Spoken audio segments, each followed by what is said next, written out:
The music started. Soft piano. Slow. Elegant. The doors opened. Everyone stood. I felt my father's arm tighten around mine as we stepped forward. And for just a second, just 1 second, my eyes scanned the front row. Mom. Grandma. My cousin Leah. My aunt wiping tears. And then, the empty chair. The one with the ivory ribbon tied around it. The one reserved for my maid of honor. My sister. Carter. She wasn't late. She wasn't stuck in traffic. She wasn't on her way. She wasn't coming. And what she was doing instead, that part almost destroyed me. But I didn't cry. Not then. Wait till you hear why. My name is Rose. And growing up, Carter wasn't just my sister. She was my shadow. We shared a room until I was 16. Shared clothes. Shared secrets. Shared the kind of whispered conversations at 2 a.m. that felt sacred. When our parents fought, we'd sit on the floor and lean against each other. When I had my first heartbreak, she climbed into my bed and told me he wasn't worth it. When she failed her driving test twice, I skipped soccer practice just to sit with her and eat ice cream. We were a unit. Or at least, that's what I thought. Looking back now, I see the signs. The subtle competitions. The comparisons. The way compliments started sounding like critiques dressed in glitter. It never exploded. It evolved. Slowly. Quietly. Dangerously. I was 18 when I got into Crestwood University. Carter had applied the year before and didn't get accepted. When the letter came, I screamed. She hugged me. Tightly. Too tightly. I knew you'd get in, she said. But later that night, I overheard her on the phone with a friend. She just gets lucky. Things just fall into place for her. That was the first time I felt it. Not anger. Not hatred. Just something colder. Resentment. I told myself I imagined it. Sisters go through phases, right? But phases don't last years. College changed me. Not in the dramatic, movie scene way. But quietly. I became more confident. More independent. I started making decisions without asking Carter's opinion first. And she noticed.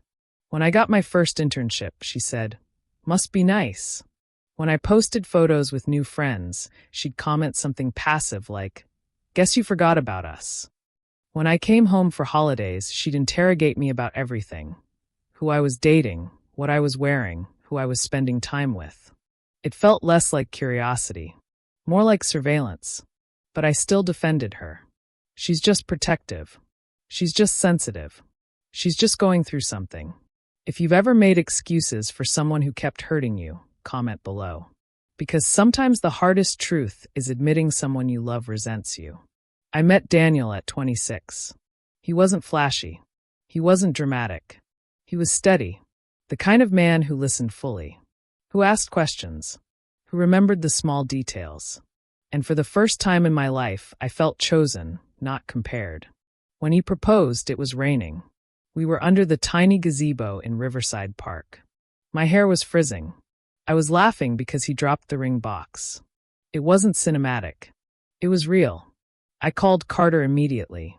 No answer. I texted. He proposed. 3 dots appeared. Disappeared. Reappeared. Then finally. Oh, wow. That was fast. That was it. No heart emojis. No caps. No excitement. Just assessment. I told myself she was surprised. But the next morning, she posted a selfie with the caption. Some people rush forever decisions because they're scared of being alone. The comments filled with speculation.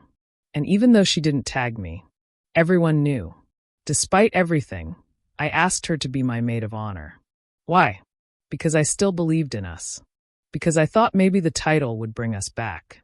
Because I couldn't imagine that front row seat being empty. When I asked, she paused. Just long enough for doubt to creep in. "Are you sure?" she said. "Of course I'm sure." She nodded slowly. "Okay. No hug. No tears. Just okay." That should have been my warning. Planning a wedding is supposed to be joyful. But from the start, Carter made it complicated. When I chose blush and ivory for colors, she said it was overdone. When I found my dress, a simple lace gown with a long train. She stared at herself in the mirror instead of me. "You look nice," she said. Nice. Not beautiful. Not breathtaking. Nice. During dress fittings, she'd scroll her phone. During vendor meetings, she'd correct my decisions in front of people. "You sure you want that song? Is that really the venue you're going with? Don't you think that's a little predictable?" Each comment was small, but stacked together? Heavy. Daniel noticed. "You okay?" he asked one night after Carter left abruptly from a cake tasting. "She's just stressed," I replied. But I wasn't convincing anymore. The bridal shower was her responsibility. She insisted on planning it. Said she had big ideas. The day arrived. The decorations were half done. The catering showed up late because she forgot to confirm. The games were awkward. And when she gave her speech, it turned into a story about how she once thought she'd be the first to get married. The room went quiet. People exchanged looks. I forced a smile, because correcting her publicly would've made me look dramatic. That was her pattern. Push me quietly, but never enough for witnesses to fully see it. That night, I cried in the shower. Not because of the party, but because I realized something terrifying. She didn't want this to be my moment. She wanted to survive it. The wedding morning felt surreal.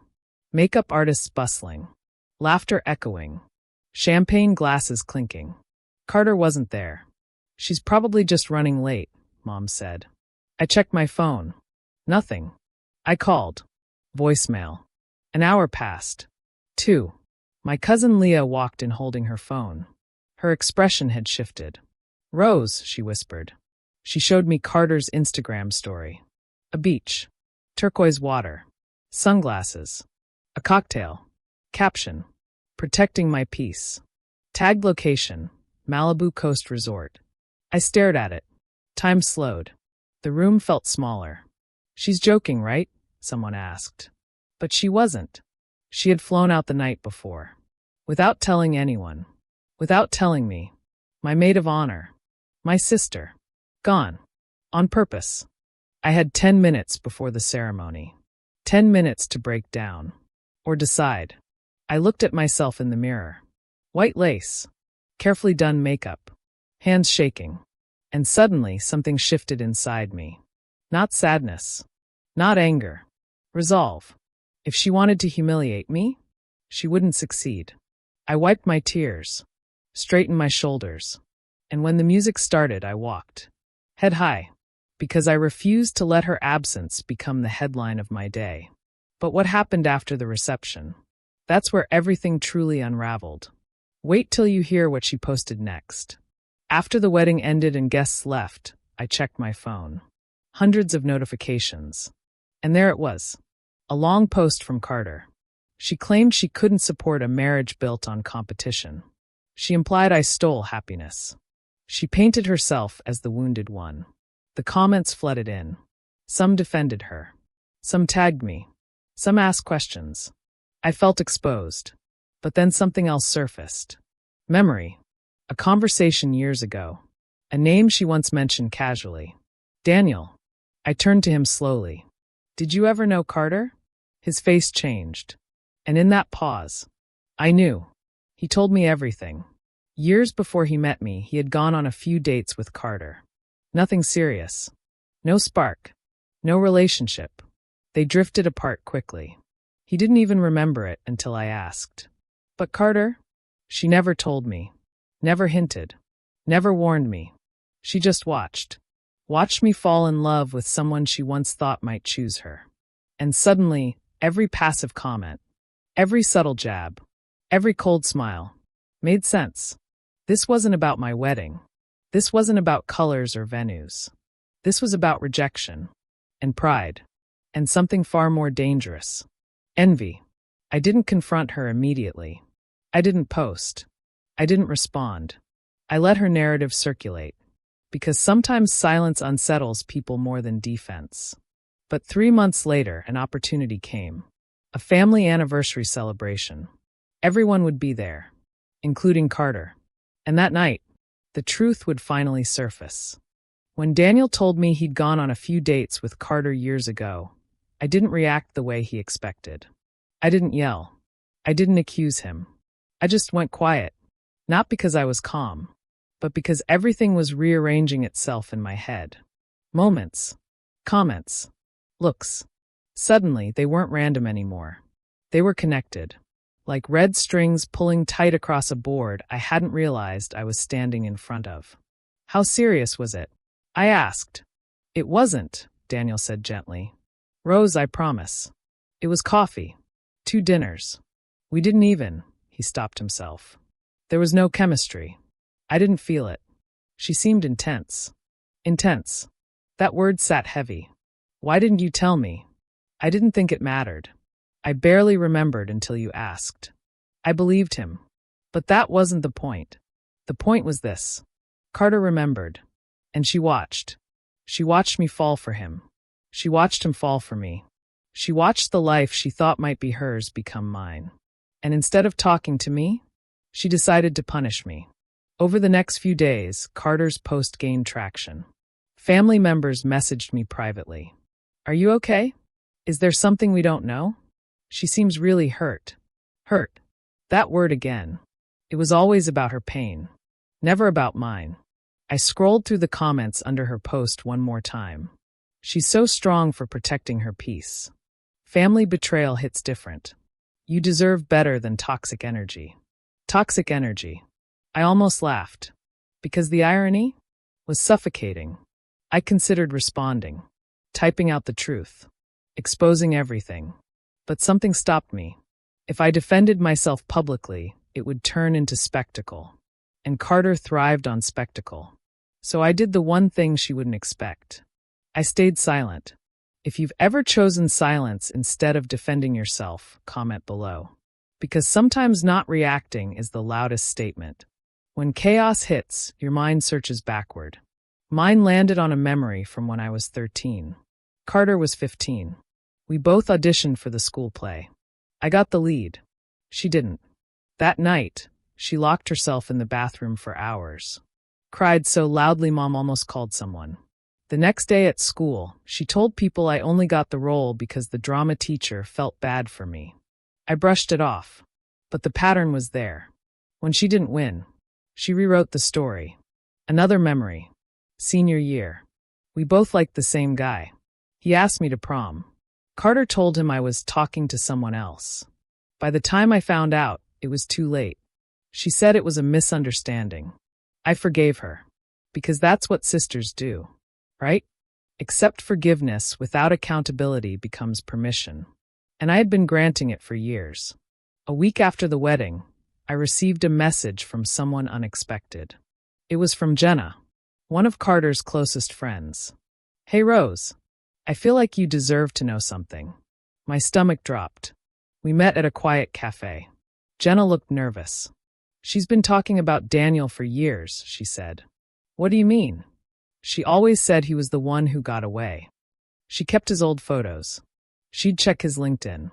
She once told me if he ever came back, she'd give him another chance. My heart pounded. She knew I was dating him. Yes. And she said you wouldn't understand. Wouldn't understand what? That she believed she had ownership over someone who didn't choose her? Jenna hesitated before adding one more thing. She almost came to your engagement party to tell everyone about their past. She said she didn't want you to look stupid. I felt the air leave my lungs. So this wasn't spontaneous. This wasn't a wounded reaction.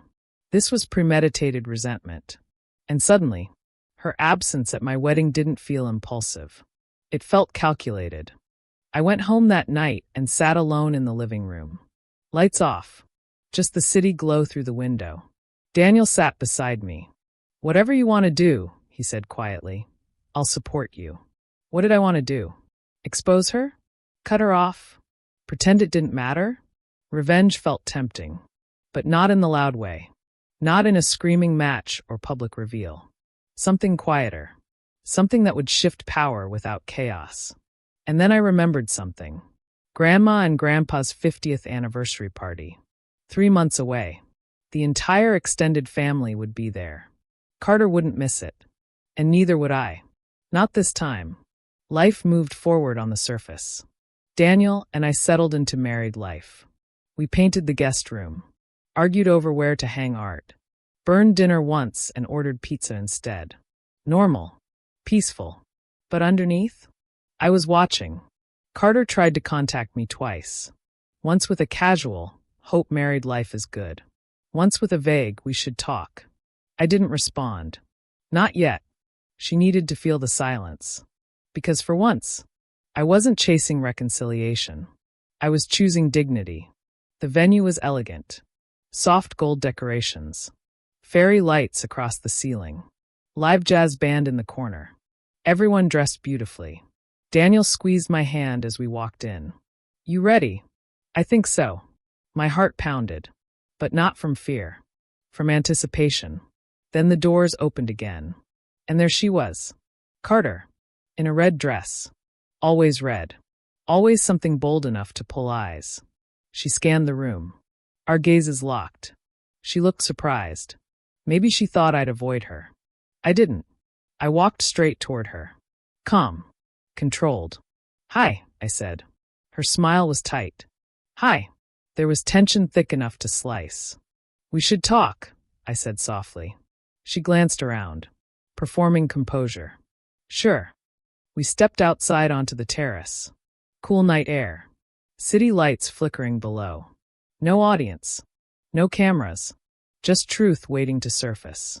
Candle the confrontation. For a moment, neither of us spoke. Then I said it. "I know about you and Daniel." Her face shifted. Just slightly. "But enough." "That was years ago," she said quickly. "You never told me. It wasn't serious." "Then why did you skip my wedding?" Silence. She crossed her arms. "You always do this." "Do what?" "Act innocent. Like you don't know you take everything." I blinked. "Take what?"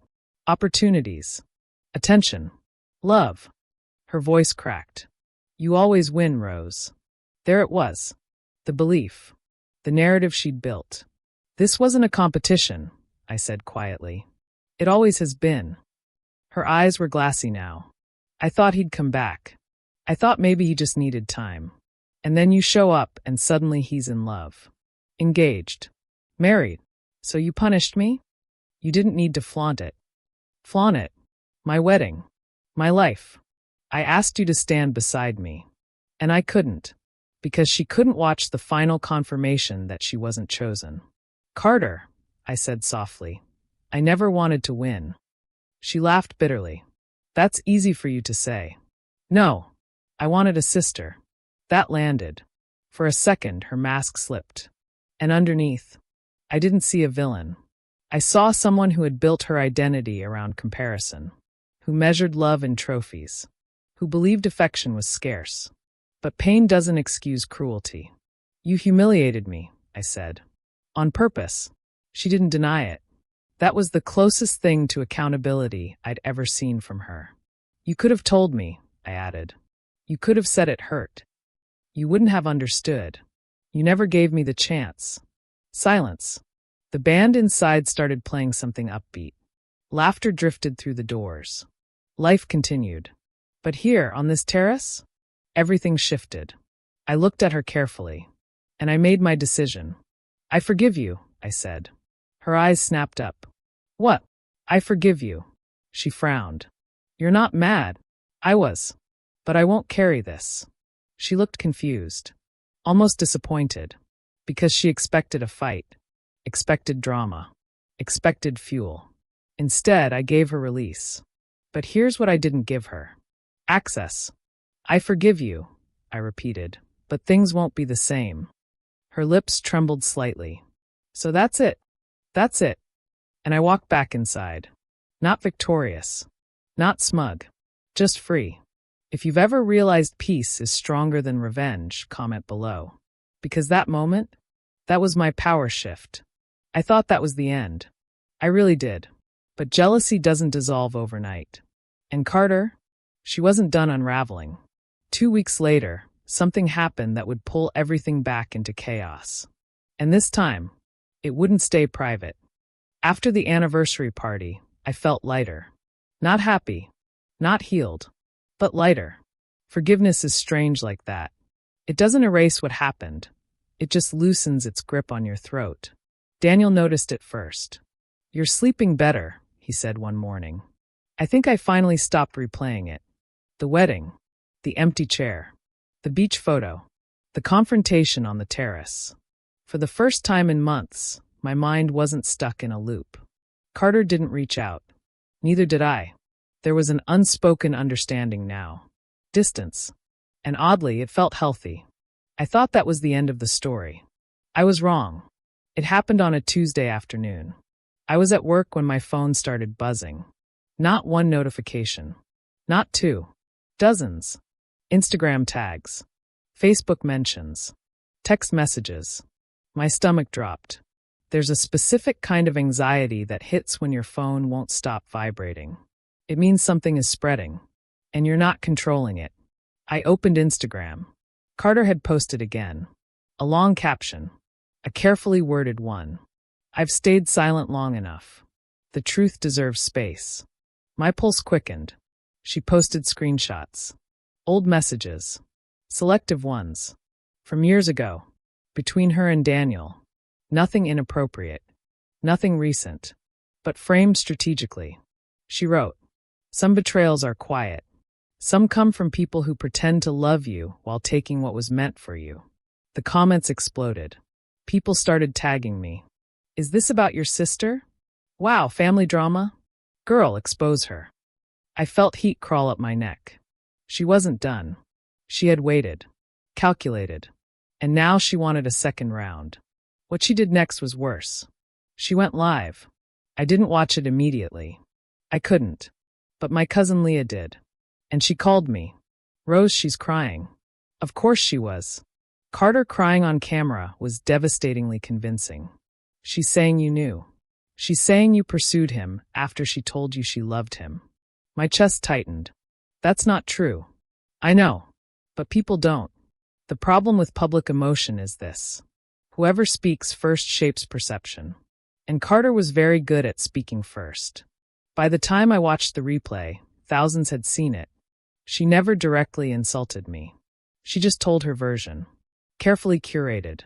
She said she felt betrayed. She said she had trusted her sister. She said she needed to protect her heart. She never admitted she skipped my wedding out of spite. She never mentioned the confrontation. She controlled the frame. And for the first time since the terrace, I felt something close to anger again. Not explosive anger. Cold anger. Calculated anger. Daniel came home early when he saw what was happening online. "This is harassment," he said. "No," I replied quietly. "It's strategy." Because I finally saw it clearly. Carter didn't want closure. She wanted audience. She wanted validation that she was the wounded one. And as long as I stayed silent, she could keep writing the story. I had forgiven her privately. But she had chosen public escalation. And that changed things. If you've ever had someone twist the narrative about you, comment below. Because the truth feels suffocating when you're not the one telling it. That night, my phone rang. "Carter." I stared at it for a long time. Then answered. "Why are you doing this?" I asked calmly.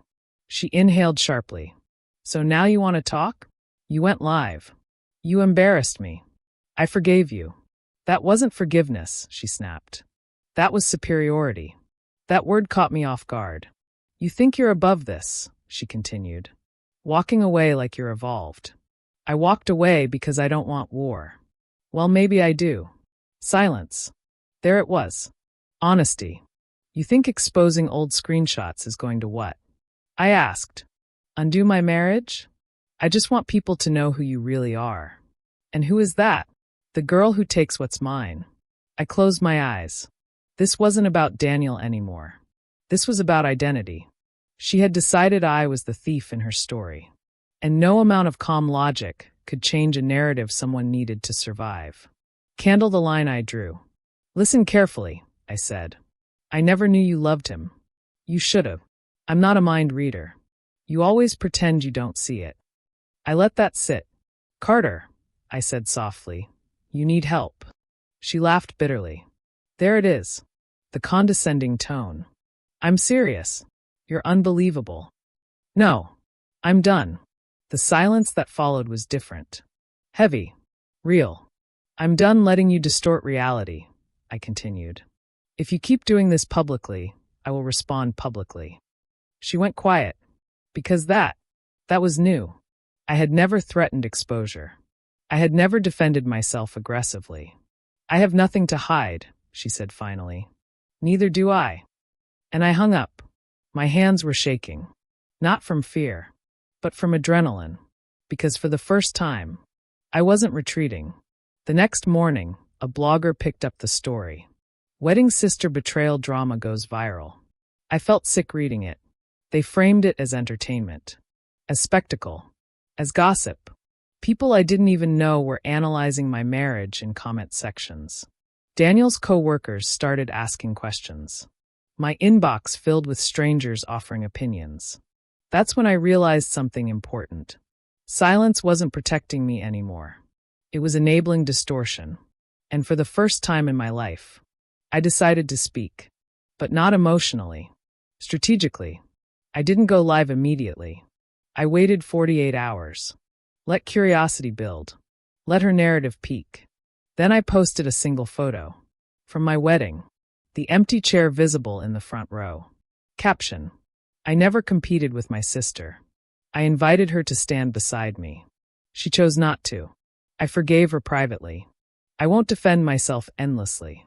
But I won't accept false narratives either. The truth doesn't need theatrics. No insults.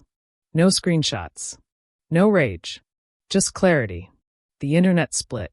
Some supported me. Some supported her. But something changed. For the first time, people questioned her version too. And that's all I needed. Doubt. 2 days later, Carter deactivated her account. Just like that. Gone. No farewell post. No explanation. Silence. And that's when I heard from someone unexpected again. Jenna. She's spiraling, she texted. What do you mean? She didn't expect you to respond calmly. She thought you'd explode. That made sense. Carter thrived on reaction. Without it, she didn't know where to stand. She's saying you ruined her reputation. I almost laughed. Reputation built on half-truths is fragile. But then Jenna said something that stopped me cold. She's been talking about writing an article. Telling everything. Everything. What did that even mean? What else had she built in her mind? That night, I sat alone again. City lights flickering. Daniel asleep in the bedroom. And I asked myself something I had avoided for years. Was this really about Daniel? Or had Carter always needed an enemy? Because growing up, whenever something went wrong in her life, it somehow circled back to me. If she didn't get promoted, I was lucky. If her relationship ended, I was too perfect. If she felt insecure, I was showing off. Maybe I wasn't the cause. Maybe I was the mirror. And mirrors are uncomfortable when you don't like what you see. 3 days later, my mother called me. Crying. Rose, she left. What do you mean? She packed up her apartment. Quit her job. She didn't tell anyone where she's going. My stomach dropped. This wasn't drama anymore. This was instability. She left a note, Mom whispered. It says she needs to start over where she's not compared. Compared. The word that defined our entire relationship. Suddenly, my anger softened. Not into forgiveness, but into clarity. Carter wasn't fighting me. She was fighting the version of herself she felt trapped inside. And I had simply become the symbol of everything she believed she wasn't. The internet moved on quickly. Drama cycles always do. But my family didn't. There were whispers. Speculation. Blame. Some subtly blamed me for escalating. Some blamed her. But I refused to internalize either. Because here's what I finally understood. You cannot shrink yourself to keep someone comfortable. You cannot dim your joy to soothe someone else's insecurity. And you cannot sacrifice truth to maintain an illusion of harmony. If you've ever had to choose between peace and pretending, comment below. Because sometimes choosing yourself feels like betrayal to others. But it isn't. I wish I could tell you that was the final chapter. That Carter disappeared, healed, and we rebuilt slowly. But healing is rarely linear. And 6 months later, she came back. Not quietly. Not gently, but with something that would force us into the same room again. And this time, there would be no cameras, no social media, no audience, just consequences. 6 months passed.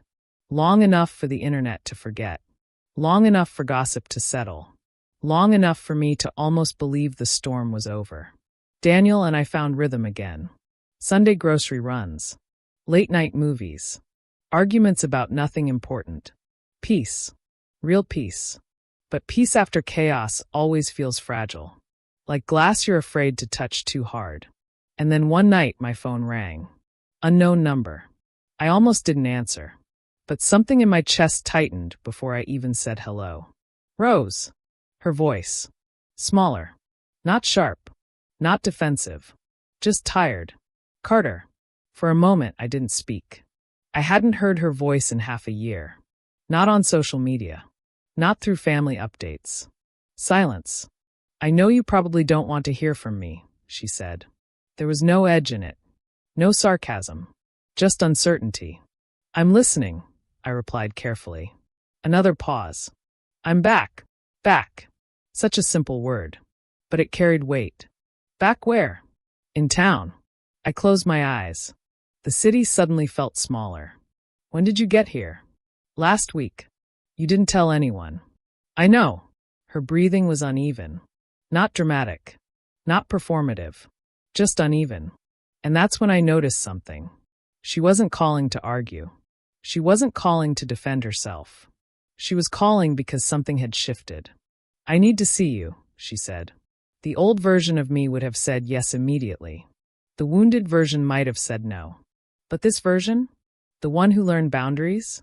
I'm not promising reconciliation, I said calmly. But we can talk. That silence on the other end wasn't resistance. It was relief. We met at a quiet cafe halfway between our apartments. Neutral ground. I arrived first. And for the first time in my life, I wasn't nervous about what she thought of me. I was curious. When she walked in, I almost didn't recognize her. She looked thinner. Not unhealthy. Just worn. Her confidence wasn't leading her steps anymore. Her shoulders weren't squared. She looked like someone who had spent too much time alone with their own thoughts. She sat down across from me. No dramatic hug. No icy stare. Just presence. Hi, she said softly. Hi. We sat in silence for almost a full minute before she spoke again. I left because I couldn't breathe here, she said. I know. I felt like everywhere I went, I was your sister. Not me. That hit differently this time. Not accusatory. Just honest. I moved to Arizona, she continued. I thought if I started over somewhere no one knew us, I'd finally feel equal. And did you? She laughed faintly. No. She stirred her coffee slowly. It wasn't you. That was new. It was me, she said. I kept comparing myself to people I didn't even know. Comparison. The word again. But this time, she wasn't weaponizing it. She was owning it. I got a new job. Dated someone. Tried therapy. I blinked. Therapy. She nodded. For the first time in my life. And suddenly, something inside me softened. Not into trust, but into recognition. Growth is uncomfortable. And Carter had never tolerated discomfort well before. My therapist asked me something I hated, she continued. What? She asked me when I decided I was second place. I felt my throat tighten. That's not true. It is to me. She didn't say it with anger. She said it like someone describing a scar. Growing up, teachers compared us. Family compared us. Even mom did sometimes. Why can't you be more like Rose? Do you know how many times I heard that? I didn't. Because no one ever told me. I started measuring everything against you, she said. Grades. Attention. Relationships. And Daniel? I asked carefully. She exhaled. He was the first person who didn't compare us. He liked me for me. At least I thought he did. Her fingers tightened around the cup. When he stopped calling, I told myself he was confused. That he'd come back. And when he didn't, I blamed you before you were even in the picture. That confession didn't feel manipulative. It felt raw. And when he chose you, she whispered, It confirmed every fear I ever had. I sat there absorbing it. For years, I thought she hated me. But hatred wasn't the root. Fear was. Why didn't you just tell me? I asked quietly. Because if I admitted it hurt, that meant you'd won. There it was again. Winning. She looked up at me. And you never saw it as a competition. No, I said. I saw you as my sister. Her eyes filled. Not with theatrical tears, but quiet ones. I know that now. I'm sorry, she said. Not the defensive. I'm sorry you felt that way. Not the dismissive. It wasn't that serious. Just, I'm sorry I tried to humiliate you. I'm sorry I skipped your wedding. I'm sorry I tried to turn people against you. Each sentence landed heavily. I don't expect you to forgive me again, she added. That word. Again. You forgave me once, she continued. And I threw it back at you. She wasn't wrong. This was the first time she acknowledged that she broke something I had offered freely. And that mattered. If you've ever received an apology that felt real for the first time, comment below. Because you can feel the difference. It's quieter, heavier, uncomfortable. Dove my response. I forgive you, I said again. She closed her eyes briefly. But forgiveness doesn't mean everything resets. She nodded immediately. I know. And it doesn't mean I trust you yet. I know. There was no pushback. No defense. Just acceptance. And that's when I realized something powerful. The old Carter would have argued. The old Carter would have reframed it. The old Carter would have made it about pride. This Carter wasn't fighting. We can rebuild slowly, I said. But it has to be different. How? No more comparison language. No more passive comments. No more social media games. Agreed. And if something hurts you, you tell me directly. She nodded again. I can try. Try. That was enough. Because real growth doesn't promise perfection. It promises effort. Just as the conversation began feeling steady, she said something that shifted the ground again. There's something else. My stomach tightened. What? I'm engaged. Silence. Engaged. I repeated. She nodded. To who? His name is Marcus. I met him in Arizona. 1,000 thoughts rushed through my mind. Why didn't she tell me sooner? Why now? Is this another competition? She must have seen the flicker in my eyes. It's not like that, she said quickly. I didn't call to one-up you. I studied her face. There was no smugness. Just vulnerability. He knows everything, she added.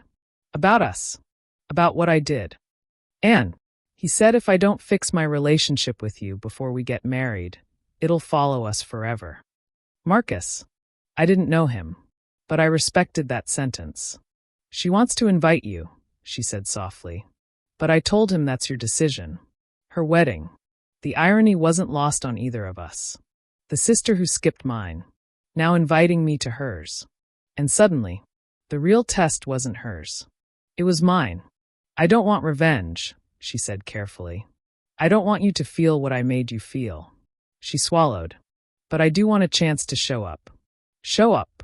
That phrase hit deep. Because that's all I ever wanted from her. To show up. I didn't answer her immediately. Because forgiveness is one thing. Trusting someone with your heart again? That's different. I'll think about it, I said finally. She nodded. No pressure. No guilt. And when we stood to leave, something subtle happened. She hesitated, then stepped forward. Not into a dramatic embrace. Just a careful hug. Brief. Real. Not performative. When she pulled back, she looked different. Not victorious. Not defensive. Just human. And as I watched her walk out of that cafe, I realized something I never expected to admit. Maybe we were both healing. But healing doesn't erase history. The invitation arrived on a Thursday afternoon. Cream cardstock. Gold embossed lettering. Elegant. Intentional. Carter Elise Montgomery. And Marcus Hale. Request the honor of your presence. My name was handwritten on the inner envelope. Rose. Not Mr. and Mrs. Not the Hendersons. Just Rose. I stared at it longer than I should have. Daniel walked into the kitchen and saw it in my hands. That it? He asked gently. I nodded. He didn't reach for it. Didn't comment on the design. Didn't make a joke. He knew this wasn't about paper. It was about history.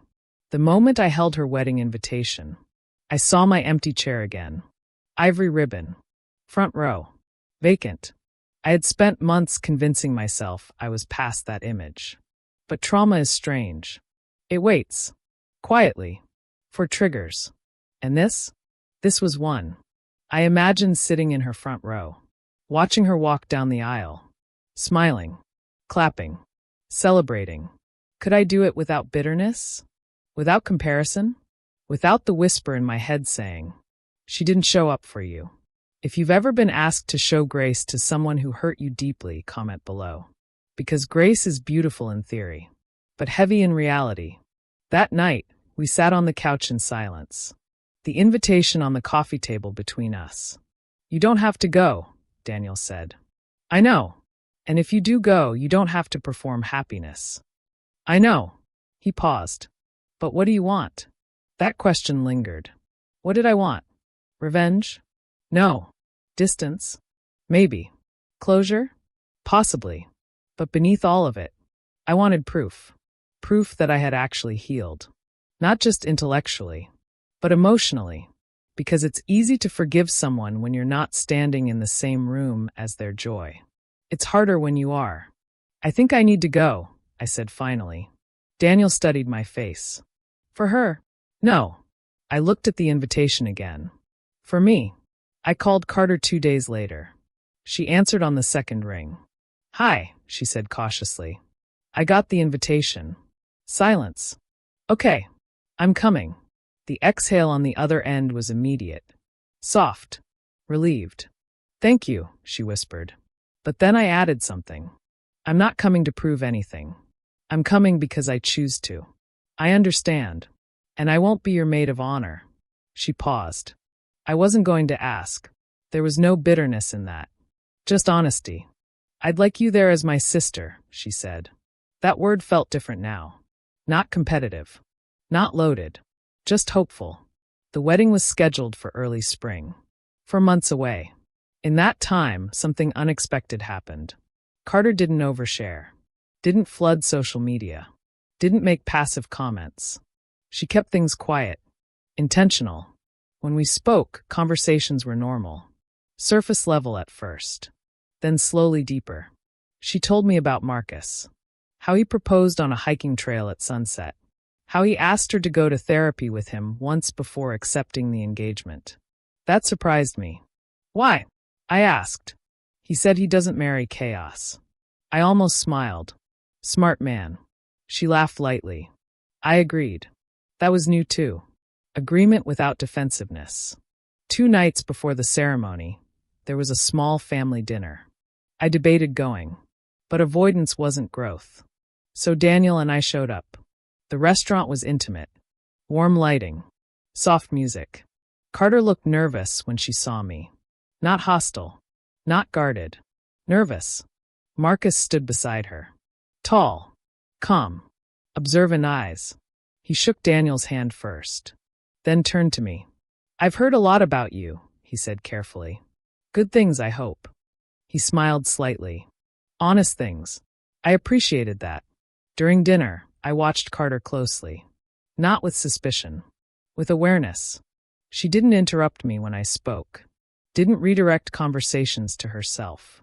Didn't make comparisons. It felt balanced. And that made me uneasy. Because part of me had grown used to the tension. Without it, I didn't know where to stand. That night in the hotel room, I couldn't sleep. Daniel lay beside me, breathing steadily. My mind replayed everything. The beach photo. The live video. The confrontation. The apology.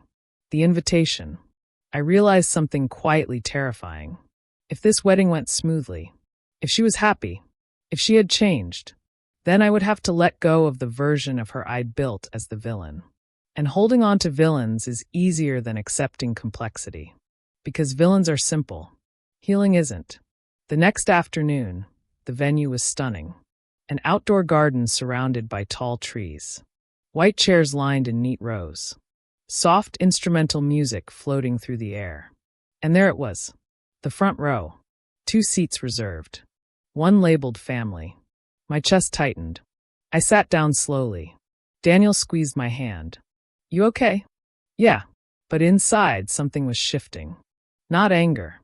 Not pain. Just awareness. This time, the chair wasn't empty. When the music changed, everyone stood. Carter appeared at the end of the aisle. In white. Not red. White. Soft lace. Minimal makeup. No dramatic entrance. Just steady steps. For a split second, our eyes met. And something silent passed between us. Acknowledgement. Not competition. Not victory. Just acknowledgement. She looked nervous. Human. Not like the girl who posted beach selfies on my wedding morning. Not like the one who cried on live video. Just a woman about to start a new chapter. And for the first time, I felt something unexpected. Pride. Not because she was getting married, but because she had done the work to get here. Marcus spoke first. His voice was steady. I don't choose you because you're perfect, he said. I choose you because you're honest about your imperfections. Carter's eyes filled. Then she spoke. And what she said next, I didn't see coming. Marcus, she began, you met me in the middle of my worst season. A season where I had to confront who I was when I felt second place. A season where I hurt people I loved. My breath caught. I've spent my life comparing, she continued. Competing. Measuring my worth against someone else's light. Silence fell over the crowd. And today, she said softly, I choose partnership over competition, growth over pride, and love over insecurity. She glanced toward the front row. Toward me. Not dramatically. Not performatively. Just briefly. But intentionally. The message was clear. She wasn't rewriting history. She was acknowledging it. Publicly. Without naming me. Without dragging me. Just owning her part. And that meant more than any private apology. If you've ever witnessed someone truly change, comment below. Because it's subtle, but powerful. I thought the ceremony was the emotional peak. It wasn't. At the reception, after dinner, Carter tapped her glass. She stood in front of everyone. Before we start dancing, she said, there's someone I need to thank. My pulse quickened. Please don't make this dramatic. She looked at me directly. Rose, she said. The room turned. I hurt you deeply, she continued. And you still showed up. The silence was heavy. I didn't show up for you once, she said, voice steady. And that will always be something I regret. Gasps rippled softly through the room. I'm grateful you chose grace instead of revenge. I felt heat behind my eyes. Not embarrassment. Emotion. I promised to show up moving forward, she finished. No theatrics. No tears. Just commitment. The room slowly began clapping. But I wasn't hearing them.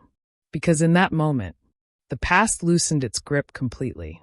Later that night, after most guests left, she found me alone near the garden lights. You didn't have to say yes, she said softly. I know, but you did. I didn't come for you, I replied gently. She nodded. I know. We stood there quietly. No rivalry. No tension. Just 2 women who had finally stepped out of comparison. I'm proud of you, I said. Her eyes widened slightly. Really? Yes. She swallowed. Thank you. And for the first time in years, the word sister didn't feel complicated. Healing isn't cinematic. It doesn't erase memory. It doesn't rewrite the wedding day. It doesn't delete the empty chair. But it transforms what that chair represents. It's no longer humiliation. It's contrast. Because without that pain, we wouldn't be standing here. If you're still watching this story unfold, you already know this isn't just about a wedding. It's about identity, pride, jealousy, grace, and the terrifying courage it takes to grow. After Carter's wedding, something settled. Not magically, not perfectly, but steadily. We started talking once a week. Sometimes about small things, recipes, work frustrations, random childhood memories. Sometimes about deeper things, therapy, insecurity, identity. There were awkward pauses, but there were no daggers hidden in them. and that felt new. Daniel noticed the difference too. "You don't tense up when her name comes up anymore," he said one evening. He was right. For the first time in years, my body wasn't bracing for impact. Carter seemed grounded. Marcus seemed steady. It looked like life was finally balancing itself. But life doesn't test you with symbolic gestures. It tests you when it matters. And it started with a phone call from my mother. "Rose," Mom said, her voice trembling. "I need you to sit down." No one ever says that casually. I sat. "What's wrong?" "It's your dad." My chest tightened instantly. "What about him?" "He collapsed this morning. They found something on the scans." Silence. The kind that feels like the world paused without asking permission. "What did they find?" I whispered. "A mass." The word echoed. Mass. Suddenly everything that felt important a week ago seemed microscopic. "They're doing more tests," she said. "But they think it's serious." I didn't cry immediately. Shocked as that. It numbs you first. Then it floods. I hung up and just sat there. Daniel knelt in front of me. "What happened?" I couldn't form the sentence. Finally I said it. "Dad might have cancer." There was one person I had to tell. Carter. And even though things had improved between us, this was different. This wasn't wedding drama. This was family. I dialed her number. She answered quickly. "Hey, Rose." Her voice was light. "Normal. Dad's in the hospital," I said. Everything in her tone changed. "What happened?" I explained. There was no interruption. No self-focus. Just silence. "I'm coming," she said immediately. That was it. No questions about schedules. No hesitation. Just "I'm coming." And something inside me exhaled. Hospitals have a way of shrinking you. White walls. Beeping monitors. Artificial lighting that makes everything feel colder than it is. Dad looked smaller in that bed. Hooked to machines. Tired. Carter walked in 20 minutes after I did. No makeup. Hair pulled back messily. Marcus right behind her. She didn't say anything dramatic. She just walked straight to Dad's bedside and took his hand. "Hey, old man," she said softly. He smiled faintly. "Both my girls," he whispered. And in that moment, the past felt irrelevant. Over the next few days, we rotated hospital shifts. Carter handled insurance calls. I handled doctor consultations. Mom drifted between us, overwhelmed. And at first, everything was smooth. We worked like a team. But stress has a way of pulling old patterns out of hiding. On the third day, a doctor explained treatment options. Aggressive surgery. Or long-term chemotherapy. The room was tense. After the doctor left, Carter immediately said, "Surgery. We should remove it immediately." I hesitated. "The recovery is intense," I said. "He's already weak."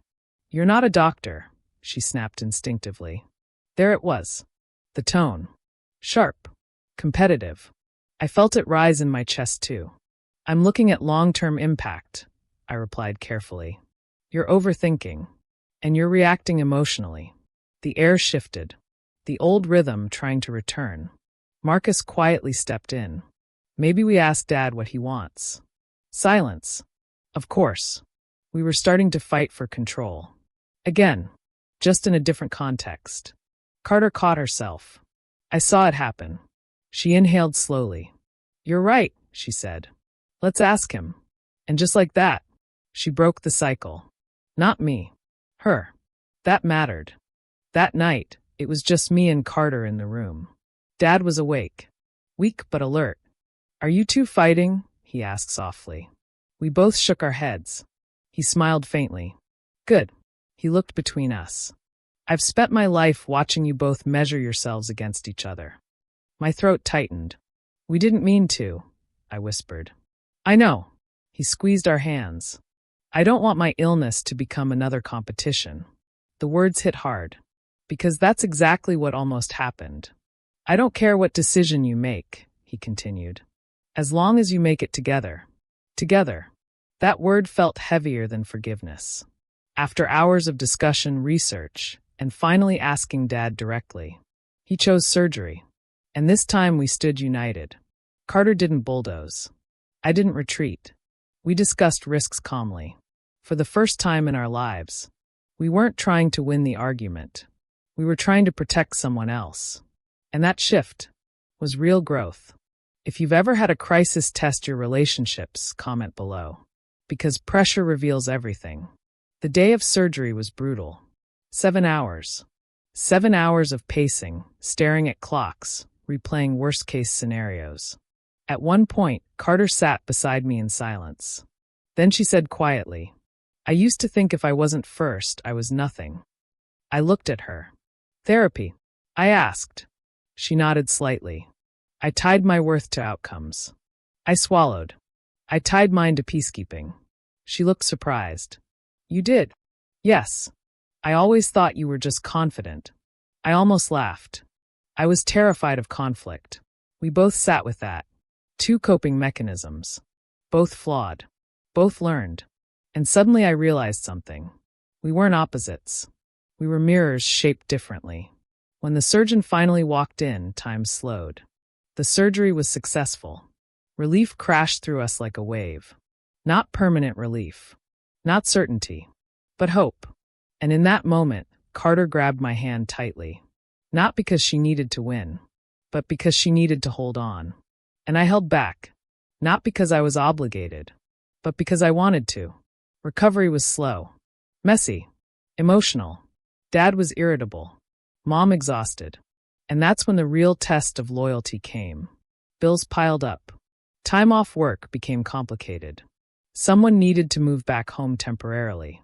Without hesitation, Carter said, "I'll do it." I blinked. "You just got married." Marcus agrees. I stared at her. "You don't have to."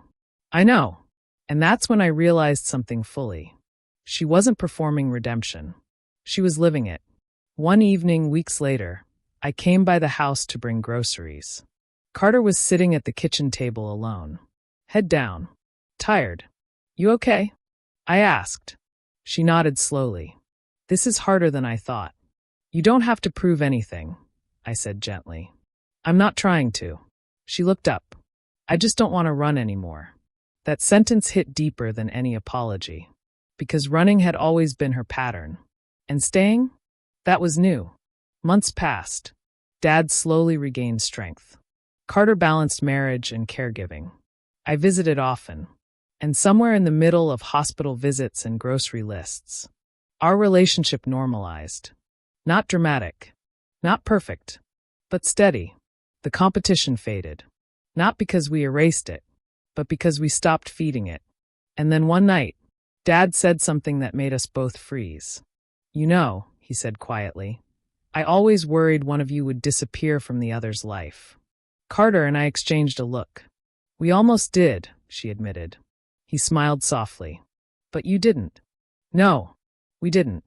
Just when everything felt stable. Just when healing felt real. Just when loyalty had proven itself." I found out something that shook me again. Not about Carter. Not about Daniel. Not about jealousy. But about truth. A truth from our childhood that neither of us knew. It started with paperwork. Boring, ordinary paperwork. Dad was finally strong enough to sit at the kitchen table again. Bills, medical statements, insurance forms were stacked in uneven piles. Carter and I were sorting through them while Mom rested upstairs. I opened one of Dad's old file folders looking for tax records. Instead, a sealed manila envelope slipped out. It was old. Edges worn. My name wasn't on it. Carter's wasn't either. Just Dad's handwriting. In case they ever ask. My stomach tightened. "Carter," I said quietly. She looked up. "What?" I held up the envelope. Something in her face shifted. Recognition. Not of the envelope, but of the weight. We shouldn't have opened it. But we did. Inside was a folded letter. Not typed. Handwritten. Dated 22 years ago. Before I could speak, Carter started reading. Her voice was steady at first. Then slower. Then barely audible. It wasn't addressed to us. It was addressed to Mom. Dad wrote, "I don't want them growing up compared. I don't want them feeling like one is the standard and the other is the alternative. But I know how people are. I see how teachers talk. How family talks. I'm scared we're planting something we don't mean to. My chest tightened. Carter swallowed and kept reading. I worry especially about Carter. She's sensitive. She feels everything deeply. And I'm afraid she thinks Rose is easier. That she's less work. That she wins without trying. The air in the kitchen thickened. Dad saw it. Years ago. He saw the seeds forming. And we never knew. Then Carter read the final paragraph. If we don't fix this now, they'll grow up believing love is a scoreboard. And sisters should never feel like opponents. Her voice cracked on the last word. Opponents. The silence after that word was heavy. Not angry. Not chaotic. Just heavy with realization. Dad had known. Not the wedding. Not Daniel. Not the beach post. But the foundation. The competition. The imbalance. He saw it forming before we even understood it. And somehow, no one corrected it. Carter folded the letter slowly. Did you know? She asked quietly. No. She stared at the table. I always thought I imagined it. Imagined what? That I was second. The words didn't sound bitter anymore. They sounded wounded. I remember Aunt Linda once saying, Rose is just naturally graceful. And then she looked at me and said, You'll find your thing too. I blinked. I didn't remember that. Because I was the one being praised. She was the one being measured. I remember Mom once saying, Why can't you handle things like your sister? Carter continued. And I laughed it off. But it stayed. My throat tightened. I never heard that, I whispered. Exactly. Memories started reshaping themselves. The school play. The prom incident. The college acceptance. All those moments I saw as isolated. But for her, they stacked. Like proof. Proof she wasn't enough. And here's the part that hurt most. I wasn't trying to outshine her. But I also wasn't noticing when she dimmed. That realization sat heavily in my chest. If you've ever realized you were unknowingly part of someone else's pain, comment below. Because that awareness doesn't feel empowering. It feels sobering. We didn't realize Dad was standing in the doorway until he cleared his throat. Neither of us had heard him come downstairs. He looked at the letter in Carter's hands. And he knew. You weren't supposed to find that, he said quietly. Why didn't you give it to us? I asked. He sighed. Because I thought we corrected it. Carter laughed softly. But we didn't. He walked slowly toward the table. I tried to stop the comparisons, he said. I talked to your mother. I spoke to family. But you can't control every comment. No, Carter said softly. But you can control the silence after them. That wasn't accusation. It was truth. Dad nodded. You're right. That simple admission did something profound. He didn't defend himself. He didn't minimize. He owned it. Why didn't you tell us? I asked. He looked at both of us carefully. Because I didn't want to create a problem that I hoped would fade. There it was. Avoidance. The same pattern I carried. The same one Carter rebelled against. He wasn't malicious. He was human. He thought ignoring it would protect us. Instead, it allowed it to grow quietly. That night, Carter and I sat outside on the back porch. No audience.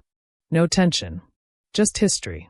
I built my identity around being almost, she said softly. Almost. Almost as good. Almost as loved. Almost first. I felt tears rise. I never wanted that. I know. And I never thought of you as second. I know. That word again. No. Not defensively. But truthfully. For years, she continued, I thought if I beat you at something, I'd finally feel equal. And did you? No. She smiled faintly. Because you were never my opponent. The irony wasn't lost on us. We had both been fighting an invisible scoreboard.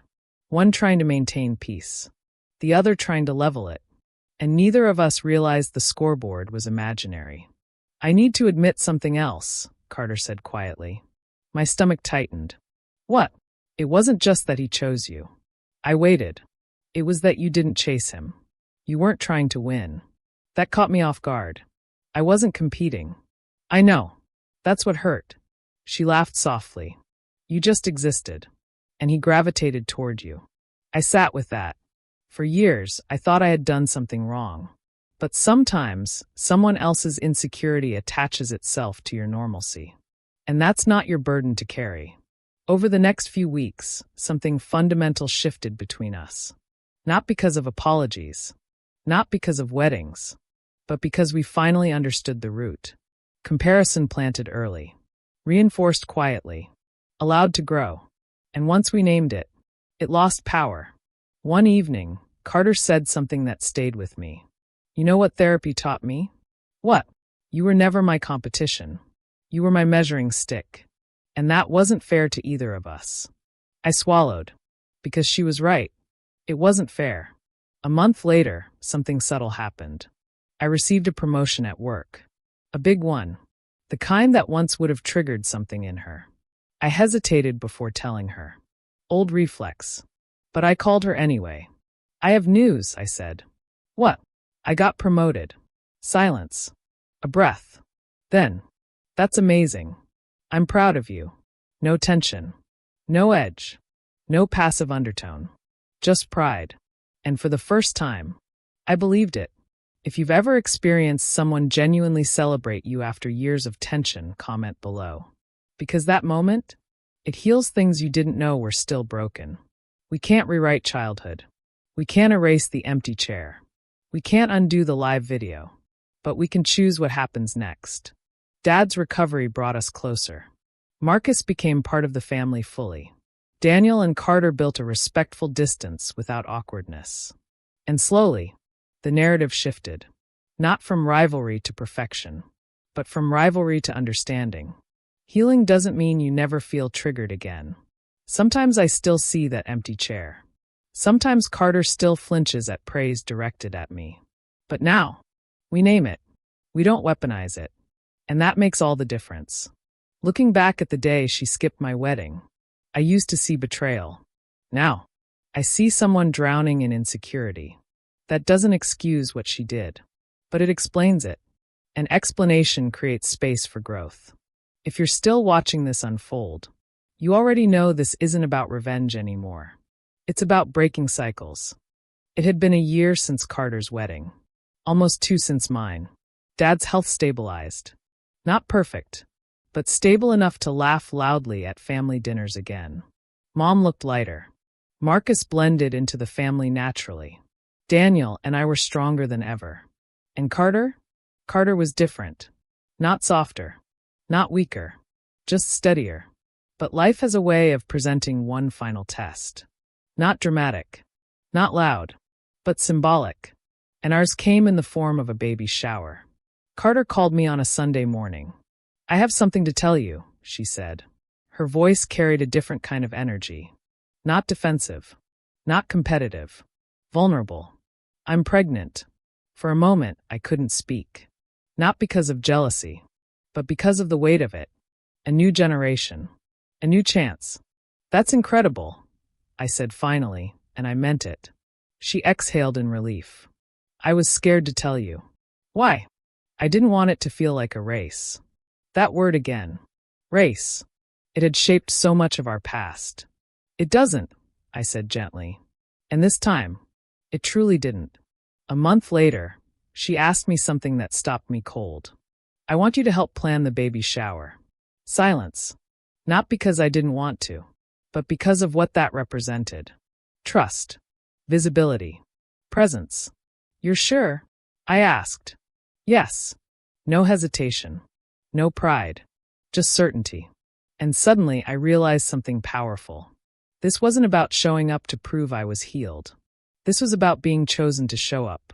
And that felt different. We spent weeks planning. Theme discussions. Guest lists. Decorations. There were moments, tiny ones, where old reflexes tried to creep in. When she suggested a theme I didn't love, my brain almost translated it as control. When I suggested a venue, I saw her pause, the old comparison flickering briefly. But instead of reacting, we named it. You okay? I asked once when she went quiet. Yeah, she said, smiling slightly. Old habits trying to say hi. We both laughed. Because awareness had replaced assumption. And that was growth. One evening, As we were assembling favors, she looked at me carefully. "If it's a girl," she said softly, "I don't ever want her to feel like she's second." My chest tightened. "She won't." "I mean it," she continued. "No comparison. No measuring. No invisible scoreboards." I nodded. "And if I ever slip into that, you call me out." That sentence carried weight. Because years ago, calling her out would have sparked war. Now, it invited accountability. "If you ever see me doing it too," I replied, "you call me out." She smiled. Deal. The day arrived. Soft pastel decorations. Warm sunlight through the windows. Laughter filling the room. Carter looked radiant. Not performative. Just happy. At one point, someone made a comment casually. "Hopefully she inherits Rose's calm nature." I felt it. That tiny shift in the air. The comment that once would have planted seeds. But before I could even react, Carter laughed gently and said, "Or she could just inherit her own personality." The room chuckled. The moment passed. But I didn't miss it. She had intercepted the comparison herself. Without anger. Without tension. Just boundary. And in that small, ordinary moment, the cycle cracked. Near the end of the shower, Carter stood to give a short speech. Nothing dramatic. Just gratitude. And then she said something that stopped my breath. 2 years ago, I skipped the most important day of my sister's life. The room went quiet. I let insecurity convince me that love was a competition. She glanced at me, but she chose grace. My eyes filled. "And today," she continued, "I'm grateful she chose to show up for me anyway. No spectacle. No theatrics. Just truth." Then she said the line that changed everything. "For my daughter, there will never be empty chairs in this family." Empty chairs. The words echoed in my chest. Because that was the image that started everything. The ivory ribbon. The absence. The humiliation. And now, the promise. When everyone cleared out and the decorations were half taken down, we stood alone in the quiet room. "You didn't have to say that," I told her. "I did," she replied. "Why?" "Because I don't want our story to be a secret shame. I want it to be a lesson. A lesson, not a wound." That distinction mattered. Weeks later, Carter gave birth to a healthy baby girl. When I held her for the first time, something shifted inside me. Tiny fingers. Soft breaths. Unaware of history. Unaware of rivalry. Just pure beginning. "What are you naming her?" I asked softly. Carter smiled. "Grace." I blinked. "Grace?" "Yes." "Because of you?" She shook her head gently. "Because of what we chose." That answer meant more. I used to think the worst day of my life was when my sister ignored my wedding. When I walked past that empty chair. When the beach photo went live. When humiliation burned through me. But now, I see it differently. That day forced confrontation. Confrontation forced truth. Truth forced growth. And growth built something stronger than what we had before. Not blind closeness. Not forced sisterhood. But conscious connection. If you've made it this far, if you've followed this entire journey, here's what I want you to understand. Jealousy is rarely about the person you envy. It's about the story you tell yourself about your worth. And sometimes the people who hurt us the most are fighting battles they don't even know how to name. That doesn't excuse their actions, but it explains their pain. An explanation opens the door to transformation. Last weekend, we had a family dinner. Dad carving chicken. Mom laughing loudly. Marcus teasing Daniel. Baby Grace asleep in her carrier. And Carter? Sitting beside me. Not ahead. Not behind. Beside. At one point, she nudged me and whispered, "Thanks for never giving up on me." I smiled. I almost did. She nodded. "I know." And then she reached for my hand. Not out of insecurity. Not out of competition. But out of love. That ivory ribbon chair from my wedding? It still exists in my memory. But it doesn't represent absence anymore. It represents choice. Because she didn't show up that day. But she shows up now. And sometimes, that's the real victory. If you've ever experienced betrayal that eventually turned into healing. If you've ever had to choose grace over revenge. If you've ever rebuilt something you thought was permanently broken, comment below. Because stories like this, they're not about weddings. They're about cycles and the courage it takes to break them.